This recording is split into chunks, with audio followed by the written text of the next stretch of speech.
Guys, if you just look at one, it crumbles. It gives up on life. You're listening to The Cosmic Cast.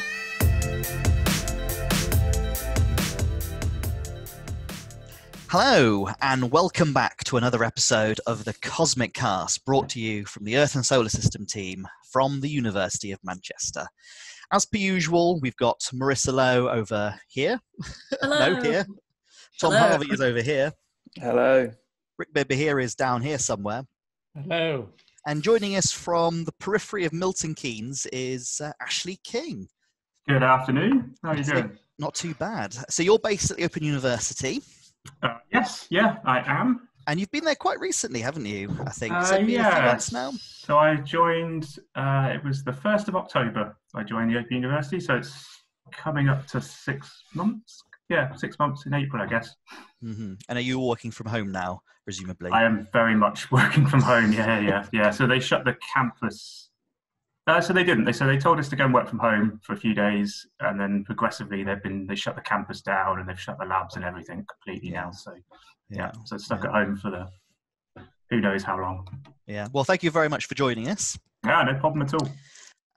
So we thought we'd get you on because you've done a lot of work on chondrites, and that's not really something that we've touched on particularly here on the Cosmic Cast. It'd be great to get some of your views about chondrites. So how long have you been working on chondrites? Is that what you did for your PhD as well? It's not. No. So my PhD was, and here comes the cat. My PhD was looking at pre-solar grains.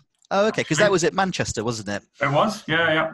Were you working with Ian Lyon then? With Ian Lyon, yeah. So I did my undergraduate in Manchester, and I did my PhD in Manchester working with Ian Lyon, looking at pre-solar silicon carbide grains. And my first postdoc was in Chicago, and I was, again, working on pre-solar grains and building new instruments for kind of studying these things. So these pre-solar grains are these tiny, I don't know if you've talked about pre-solar grains at all. Not at all, really, yeah. So these are, we always talk about meteorites as being the oldest thing that we can get. They're 4.5 billion years, just over 4.5 billion years old. And the pre-solar grains are the dust that formed in stars before the solar system. So they're 4.56 plus some age. And so these are tiny little things that condensed out around stars and they got swept up into our solar system. Most of those got destroyed and processed, but in some of the most pristine meteorites, you actually can extract these tiny little grains out. How big are they? Yeah, so they're sort of, you're looking at micron size to submicron. So they get down to sort of 100 nanometers or whatever. So they're really interesting samples because they tell us a lot about star formation and how nucleosynthesis, how things are made in stars. And they tell us a little bit about the materials from which the solar system was forming from. But they're very, very small, so you don't have much material to play with when you want to analyze them. So I was doing using the TOFSIMS in Manchester, and then building a resonant ionization mass spectrometer out in Chicago to study these things so we can get isotope compositions. So that's what I did for a bit, and then I came back. I was in postdoc at Manchester for a year or so, and then I moved down to the Natural History Museum, and that's where my love of chondrites started. So I sort of trained as a geologist and went more towards kind of, I guess, physics, at least astrophysics, and then sometimes you have to take a job when there's a job going. So I ended up working on chondrites, but I do not regret it at all. I love chondrites a bit. Putting the cap down. Because you've worked on a huge variety of different chondrites. So I guess for the audience may not be too familiar, chondrites are divided into a whole bunch of different subtypes. So you've got things like CM, CI, CB. Yeah, so we have, chondrites have, there are kind of three main groups of chondrites. So chondrites are the meteorites that come from the small objects, the smaller asteroids in the solar system. So the things that didn't really get extensively processed. And so we have ordinary chondrites, which what most of the meteorite collection are made up of. So about 90% of all the meteorites are ordinary chondrites. And these are coming from what we call S-type or stony type asteroids. So these are predominantly found in the kind of inner regions of the main asteroid belt. We also have entity-type chondrites, which are much rarer, and these are really interesting samples because they sort of isotopically and a little bit chemically, they match what we think the building blocks for the Earth and the other terrestrial planets might have been, and there are some links between entity-type chondrites and Mercury. So we think these are probably formed really close in the inner parts of the solar system. And then we have the carbonaceous chondrites. The cat is a nightmare. I say they've been sleeping like all week, and this is their time they've decided to get up. So yeah, the carbonaceous chondrites. So these again are coming from smaller bodies, but probably the C-type asteroids, which are C for carbonaceous. Yeah. So about 80% of all the asteroids are C-types. And these are the ones that are full of the volatiles and full of water. Yeah, so we think they formed further away at greater distances from the sun. So you've got colder temperatures, so you've got things like ices and organics and other volatile species there in those materials that you accrete from.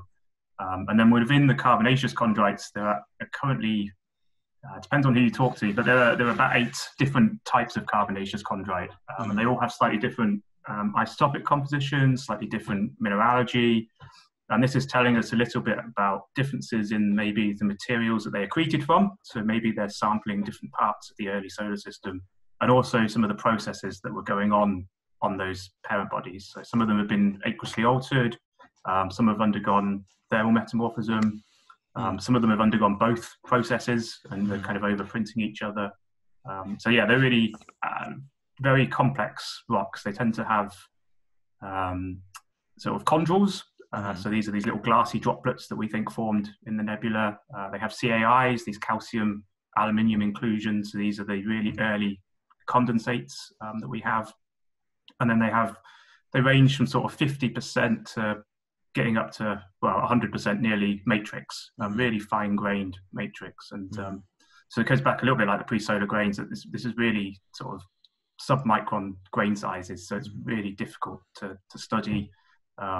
If you ever look down sorry, come. I was going to say the matrix, isn't it all sort of fine grain phyllosilicates and a lot of water bearing minerals and things? Yeah, so it depends on what type of carbonaceous chondrite you're looking at. So things like CM and CI carbonaceous chondrites, these are aqueously altered meteorites, and so the matrix is pretty much just phyllosilicates plus some oxides and some sulfides and things. And you see different alterations of the chondrules and the CAIs.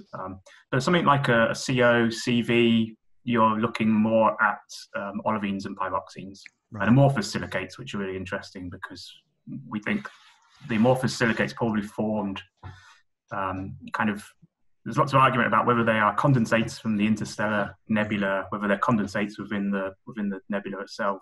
But they're probably likely to be some of the most pristine kind of materials that we can get from our solar system. So, and I guess then understanding these carbonaceous chondrites then I suppose are important for understanding water fluxes to the Earth.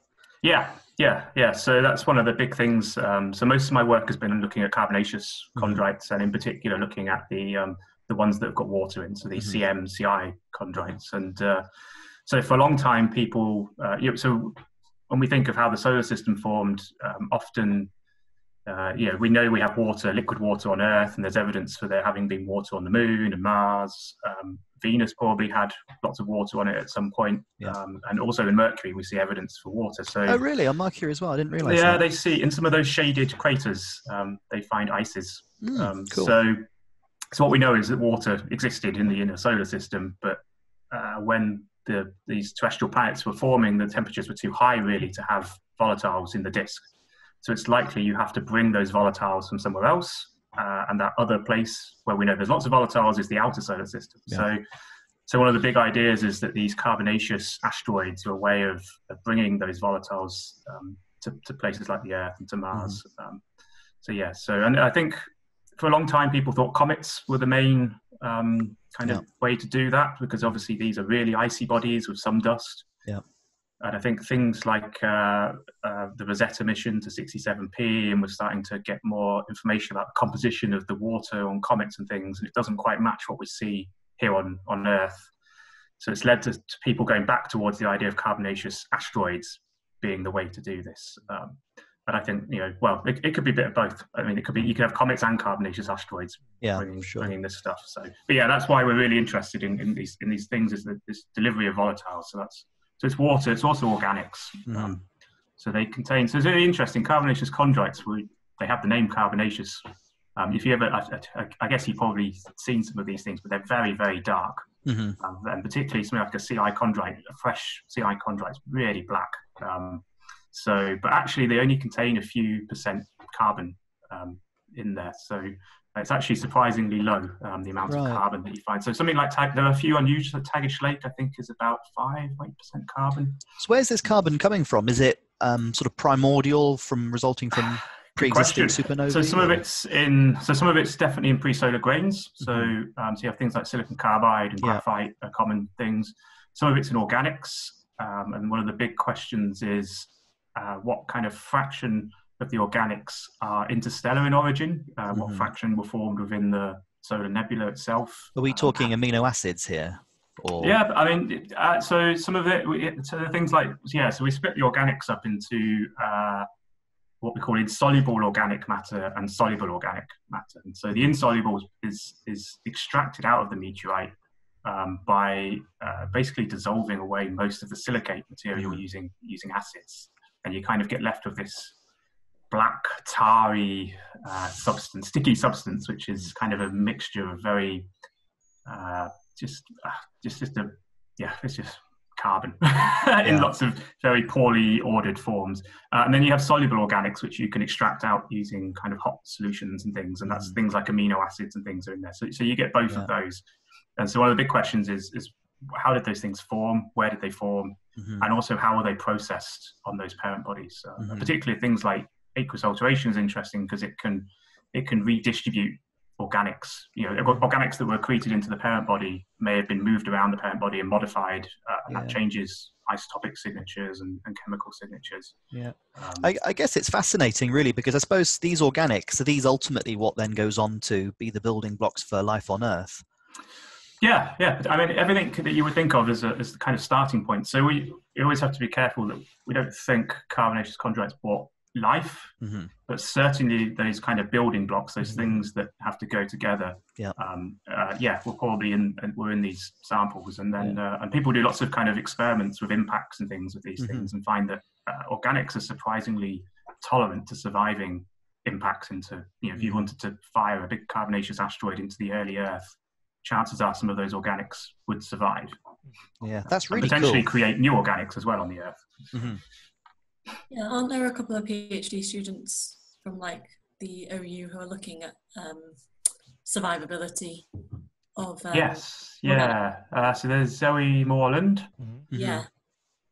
And I can't think who else is doing that. But so she's looking specifically, she's doing like impact experiments with organics. I think a lot of her, I don't want to speak for her project, I think a lot of it's related to Phobos and the transfer. So I think she's really interested in the potential transfer of organics between Mars and Phobos. Right. Okay. When MMX goes. And can you get stuff off of Mars onto Phobos? And can you do the other way? So Phobos is a really interesting thing because it's a moon around Mars.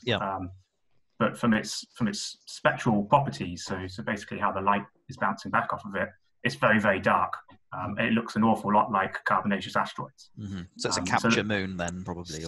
Well, so there's one of the big questions, and for the I don't know if you've talked about the MMX mission, which no, is not at all. The Japanese mission, which is going to go, I can't remember the dates off the top of my head, but it's a sample return mission to Phobos. So really exciting. And so one of the big questions they want to address is whether Phobos is a captured carbonaceous asteroid or whether it was made through impact into Mars, a little bit like our own moon. So I hope that it's a carbonaceous asteroid type of material. But I mean that would be pretty cool. To get direct sampling or something like that. I mean, anytime we get samples of anything from the solar system, it's really rare. It doesn't happen very often. I'm not sure if people quite appreciate how little material we have directly sampled. There was the moon lunar samples, and we have sort of Genesis. We collected the solar wind. Hayabusa went to one of these S-type asteroids that I was talking about. and then we've got Hayabusa 2, which is due back at the end of this year, and that's going to bring back carbonaceous asteroid material, and then OSIRIS-REx is going to come back 2023, and that's also gone to a carbonaceous asteroid. So that's it, isn't it? I haven't missed anything. I think that's it, yeah. I think that's it. It's going to be a busy time then when all this comes back. Yeah. It's really exciting. It's So I was in Japan when Hayabusa 2 launched. Oh, cool. So I wasn't actually at the launch site because it's on an island. I think it's north of Japan somewhere. But I was at the Hayabusa and the NIPR, which is the Japanese Antarctic program, have an annual meeting, and as part of that they have a meteorite session. So I was there for that and for a Hayabusa meeting, and so I was in the room with all the scientists as we sat and watched it on the big screen, watching this thing go off. So that's really exciting, and so it's coming back December this year. So yeah, we'll get some samples to play with. So it's kind of a so you're going to actually be able to get some of those samples. So I am not on the team, so they will have a preliminary examination team. So when they come back, I think they're going to stay in Japan probably for at least the first 6 months, and they'll do all their kind of first wave of analysis to work out what they've got. And then after that, there'll be a call for people to apply for those samples. And so, lots of my work for the last few years has been geared towards understanding the kind of formation and history of carbonaceous chondrites and carbonaceous asteroids. And lots of that's been in preparation for being able to look at these samples that come back and go, do they look like what we see in the meteorite record, or do we have something completely different? So the big issue we have with carbonaceous chondrites is that they are, because they're so volatile rich, they're really friable. So when we talk about things like ordinary chondrites, enstite chondrites, or even bits of Martian meteorites or lunar meteorites, they're proper kind of cohesive rocks. And so when they get knocked off a planet or off of an asteroid, they tend to stay as rocks, and they'll come through the atmosphere and they'll stay quite big, and they'll sit on the Earth's surface, and they will weather, but not as quickly as a carbonaceous thing. So carbonaceous stuff is really friable. It just breaks up. So the chances of it kind of coming through space and coming through the atmosphere, surviving that, landing on the Earth, and then sitting there for potentially millions of years are much lower. And so what it means is that the record that we have from carbonaceous chondrites is probably very biased. We're probably not seeing everything that's out there. So is that probably just the largest impacts then that are able to preserve lumps of bigger stuff then? Yeah, so it depends on we don't know very much about what the parent bodies are, really.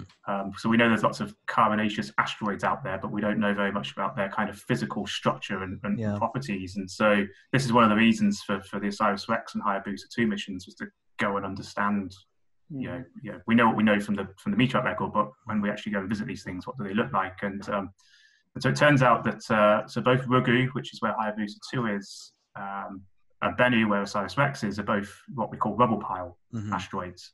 And so these are objects that were probably accreted as larger sort of bodies or planetesimals, and then were broken up by an impact, and then have kind of reaccreted back together as these kind of loose aggregates of really porous rock. So, sorry, just ask. So when you say they were the part of a larger body, we're talking still not large enough to differentiate. Oh, yes. Yeah. So it's possible that there were things like, Ceres, which is actually the largest asteroid.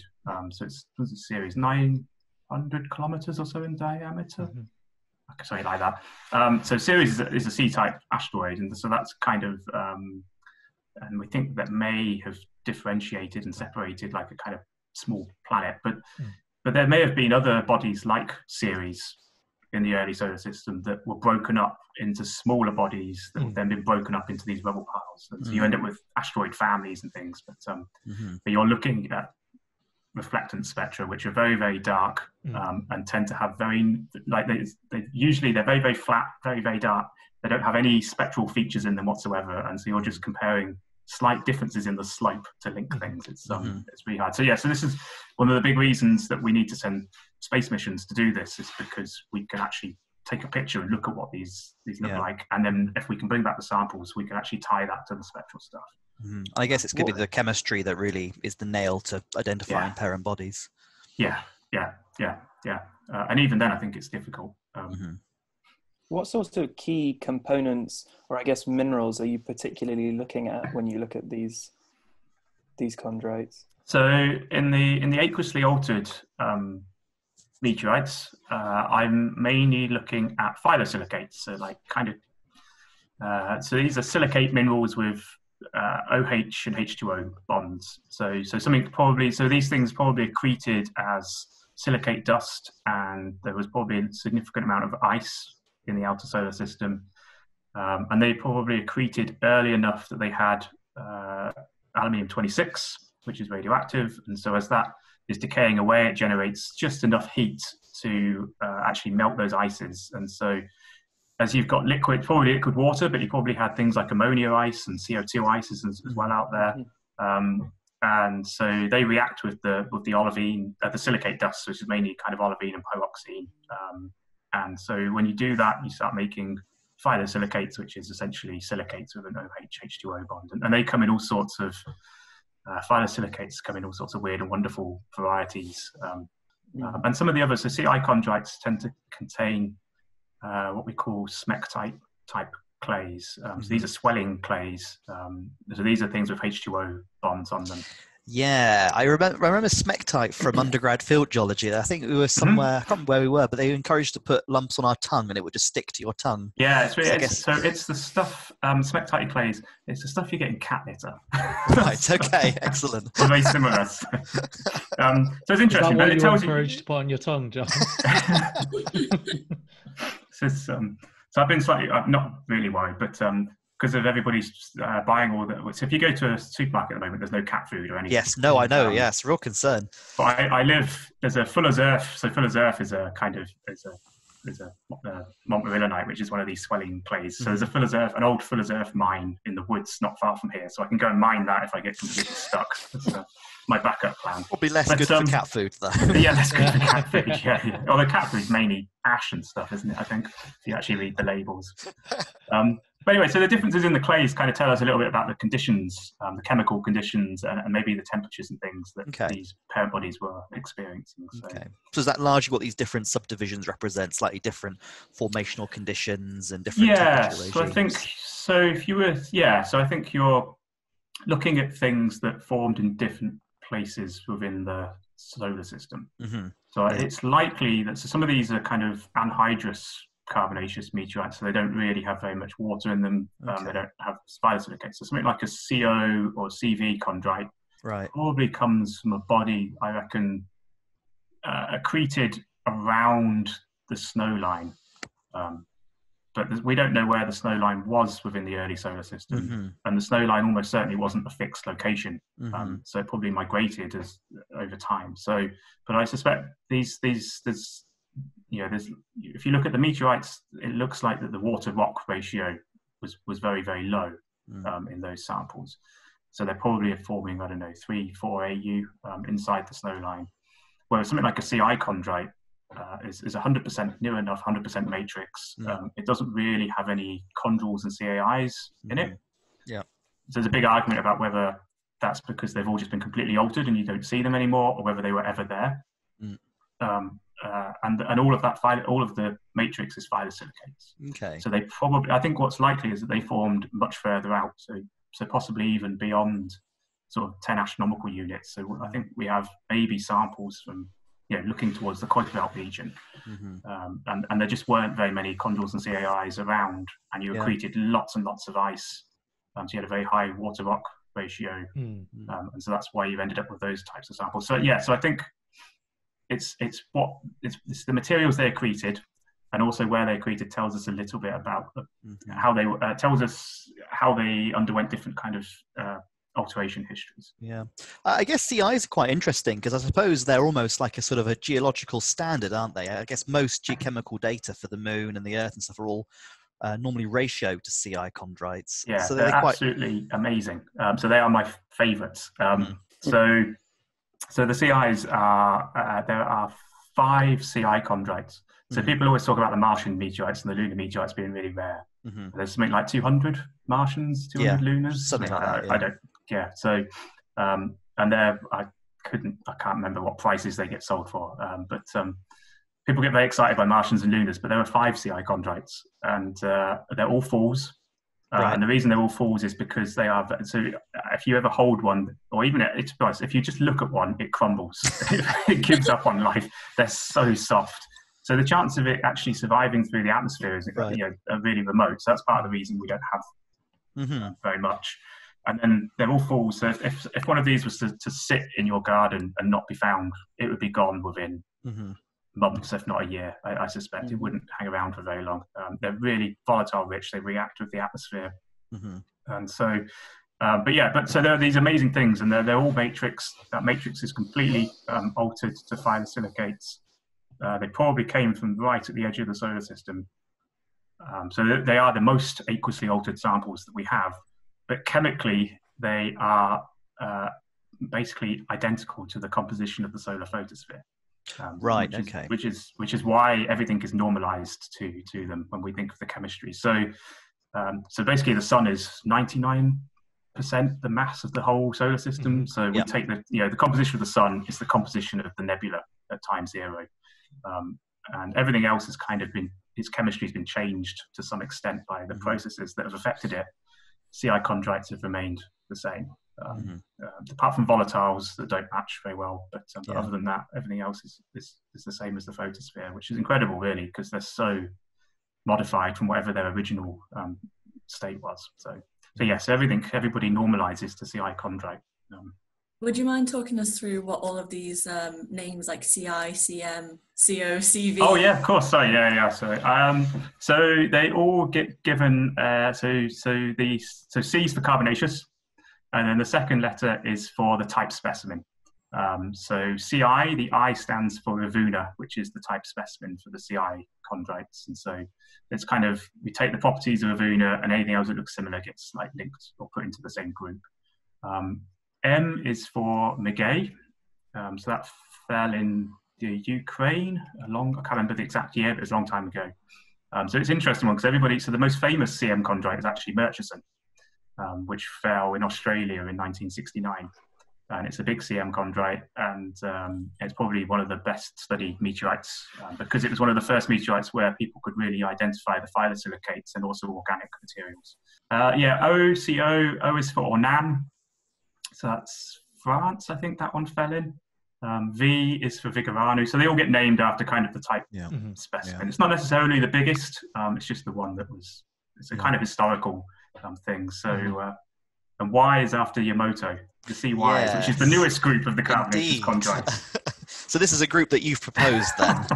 Yes, this is my group, yeah. Well, we were going to call them, so it was me and Sarah Russell, who I still work with, who used to be my boss, and she wanted to call them the King Russell group, but yeah, I don't think that would have gone down well. And it turns out that somebody actually had proposed linking these meteorites together before and referred to them as the CYs and the Yamato. Yeah. So what's interesting? So Yamato is the place, is the area in Antarctica where they were collected by the Japanese missions. So we last year we decided to confuse things even more and suggested that there might be another carbonaceous chondrite group called the CYs. So they're really interesting because they're really similar.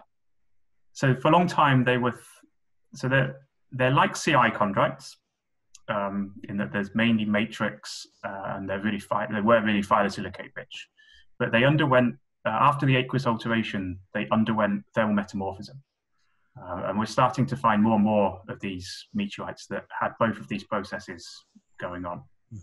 And so for a long time, because you have the thermal metamorphism kind of overprints the aqueous alteration, it's very difficult to pull those two processes apart.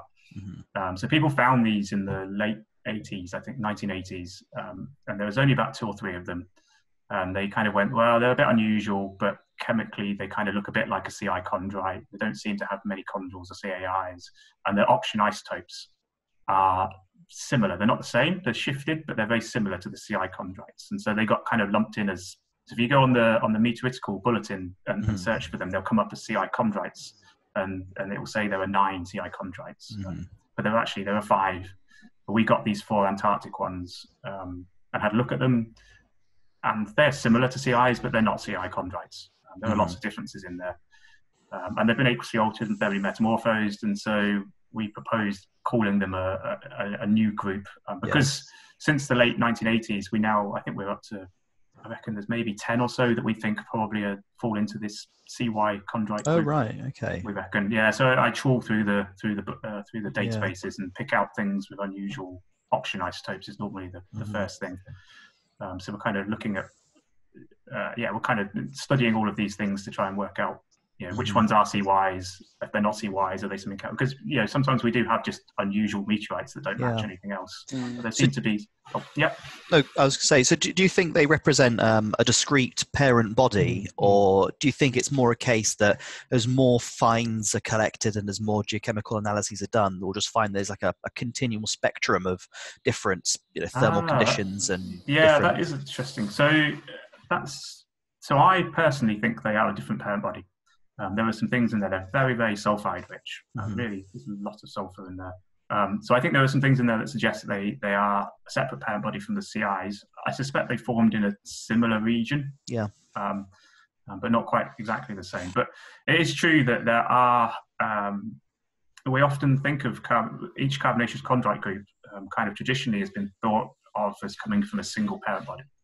So the COs all come from one parent body. The CVs all come from the CVEs all come from a parent body, but it is possible, and there are people who believe that actually you've either got. So I personally think the CMs come from multiple parent bodies. I think there are differences between some of them that suggest that they can't all be from the same. And I think the CYs come from something different from the CIs. To me, it makes sense that you have lots of different parent bodies. There are I can't remember the exact number of asteroids. There are hundreds of thousands of asteroids out, or 60,000 meteorites. I can't remember the number anyway. But anyway, there are lots of asteroids. There's no reason why everything should come from the same parent body. But there are things like, so CM chondrites are interesting. People have argued for a long time that they might be a single parent body. So COs tend to be anhydrous, and CMs are aqueously altered. But if you look at their oxygen isotopic compositions, they sit on the same, they kind of have the same, they're different, but they're shifted in a kind of systematic way that suggests that the differences are related to how altered they are, not necessarily what starting materials were. So the argument is that you had a parent body that accreted and was CO-like, and some of that parent body was aqueously altered, and other regions weren't aqueously altered because it didn't accrete ice or it was warm or whatever. And so they actually all come from a single parent body. So I guess, do you think, what's the future for the study of carbonaceous chondrites? And I suppose it's all these new mission returns that are coming our way. Yeah, so I think, so we're going to get samples, some from Hayabusa 2 and from OSIRIS-REx. And so who knows exactly what those things are going to look like. So another reason we wrote the CY paper was because the spectra from the CY meteorites that we measure in the laboratory is very, very similar to the spectra from the surface of asteroid Ryugu. And so I've kind of, one of the things I've been doing for the last few years is kind of trying to promote the idea that actually I think you can have a parent body that was aqueously altered and you generated lots of phyllosilicates, but the surfaces of those parent bodies might be dehydrated. They might have undergone thermal metamorphism, either through impacts. We know impacts can happen regularly throughout the solar system history, but also solar radiation. If you get things that get close to the sun, you can actually kind of heat and cook the surface. So we've kind of been arguing that maybe the CYs are going to be good analogs for the stuff that we get back from Ryugu. There's evidence that the surface of Ryugu is dehydrated. There was a bit of evidence before the mission got there, and now it's arrived. I think. I mean, we don't know until we get the samples back, but it looks that way. And then I think the other interesting thing, we always get new carbonaceous chondrite falls, and we get unusual samples. So Tagish Lake is a really interesting start. I can't remember, Tagish Lake, 1999, Tagish Lake fell in Canada. That's kind of special in its own way. It's a little bit like a CM, it's a little bit like a CI. So sometimes we get samples that are just different and interesting. Tagish Lake, we think, again, came from way out at the edge of the solar system, and we have some evidence for that. So it's kind of like a natural sample return. So it's really difficult. We can't send something to the Kuiper Belt to bring back samples realistically, but every now and again we might get a meteorite that tells us about conditions out there. Awesome. And then the other thing that I'm really interested in, again, comes back to kind of trying to find new types of carbonaceous chondrites, or it's looking for bits of carbonaceous chondrites within the ordinary chondrites and the enstatite chondrites. So if you've got all these, and we know, so the HED meteorites, howardites and the euclides, things, and the diogenites on Vesta have lots of carbonaceous clasts in them. And, you know, if you've got this massive influx of material from the outer solar system towards the inner solar system, that's going to impact into the surfaces of these things. And so I think this is, and we know carbonaceous things exist in these samples, but I don't think people have ever sort of systematically gone and looked at what all these different classes are. But I think this is another way of us being able to get hold of really volatile, rich, fragile stuff from the outer solar system without having to go there. So we're going to start looking at those in a kind of more systematic way. That's really cool. So, thanks very much so far, Ashley. A question that we ask all of our guests as the last thing is, if you could be doing something else, either in science or outside of science, what would you want to do? Oh, that is a horrible question. No, it's a really good question as well. So I worked at the Natural History Museum for a very long time. And obviously being a museum, kind of public engagement is a very big thing.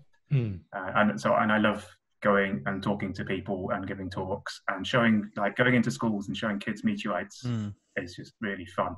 You can have, like, you know, like you all know that, like, working in science is, like, we're really lucky to work in science, but it's also, it can be rubbish sometimes. And you can definitely have, like, stuff doesn't work, or you have weeks where you don't talk to anybody or see anybody, or everybody's kind of in their own little world sometimes in science. But actually going and showing a whole load of school children, talking to school children about bits of rock from space is, like, awesome. So I think, I don't think I'd want to be a teacher, but I would quite enjoy doing some sort of engagement-y type, you know, science communicator, basically. Science communicating, something like that. I think I would enjoy that a lot. No, you did a good job with it today. So. Thank you very much. I also love being in a lab. I love measuring stuff. So I happily go and work in a lab, and I go to Diamond, to the synchrotron a lot and stuff. So that would be my backup plan. Yeah, that's fair enough. Well, thanks very much, Ashley. Hopefully, thank you. Coming on and chatting to us about your work. And thanks to us hosts. Thanks, John, for turning up today. I never said thank you to you guys. I've just realized. We've been the Cosmic Cast from the Earth and Solar System team at the University of Manchester. And if you're looking for more Earth and planetary science content, all our links will be in the description box. And I think below, just here, we're on Twitter, Facebook, Instagram, and we have a blog as well. So thank you very much for listening, everyone. Thanks again to Ashley. Yeah, thank you, Ashley. No, thank you very much for having me on. And to all our listeners, see you next week. Bye.